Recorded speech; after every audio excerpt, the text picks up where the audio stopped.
Hello friends, இன்றைக்கி Sunday நம்ம வீட்டில் என்ன குழம்புன்னா இன்றைக்கி வந்து மீன் குழம்பு தான். அதுவும் வந்து இன்றைக்கி ஜிலேபி மீன் தான் வாங்கியிருந்தோம். எங்கள் தம்பி வந்து பாறை மீன் வாங்கிட்டு வரவான்னு கேட்டேன்.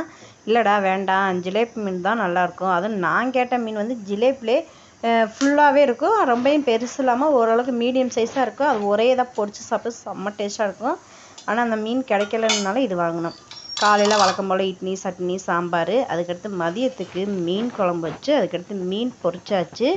எங்களோட ஹஸ்பண்ட் வந்து இது சாப்பிட மாட்டார், நான்வெஜ் எதுவுமே. அதனால் அவங்களுக்கு வெண்டைக்காய் புளிக்குழம்பும் முட்டைக்கோசு பொரியல் வச்சோம்.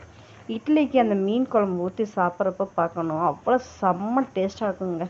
சுட சுட அதுவும் சாப்பிட்டு பார்த்தா அவ்வளோ இனிமையாக இருக்கும்.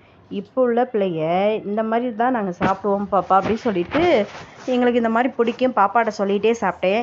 இட்லிலாம் நீங்கள் அப்போல்லாம் அடிக்கடி செய்ய மாட்டிங்களா கேட்குமே. நாங்களாம் எப்போயாச்சும் தீபாவளி, பொங்கல் இந்த மாதிரி தான் பண்ணுவோம். அப்படிமே அம்மா இப்போல்லாம் இட்லியை பார்த்தாலே தெரிச்சு ஓடுறாங்களே.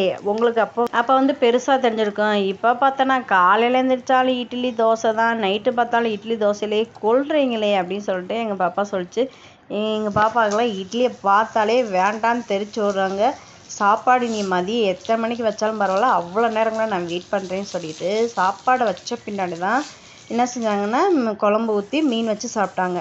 அதில் ஏன் பையன் இருக்கானே, ஐயோயம்மா மீன் குழம்புலாம் எனக்கு வேணாம்ப்பா, மீன் குழம்பு வாசனை வாடை வரும், எனக்கு பிடிக்காது, மீன் பொரிச்சது மட்டும் போதும் அப்படின்னு சொல்லிட்டு எங்கள் ஹஸ்பண்டுக்கு வச்சுருந்த வெண்டைக்காய் குழம்பையும் ஊற்றி அப்படியே அவனுக்கு கொடுத்து அவனுக்கு சாப்பிட வச்சாச்சு. இங்கே ஒரு சைடு பார்த்தோம்னா வெஜ்ஜு சாப்பிட்டுட்டு இருந்தாங்க. அவங்களுக்கு வந்து தனியாக வெண்டைக்காய் குழம்பும் இது முட்டைக்கோஸ் பொரியல் வச்சு அவங்க ஒரு சைடு.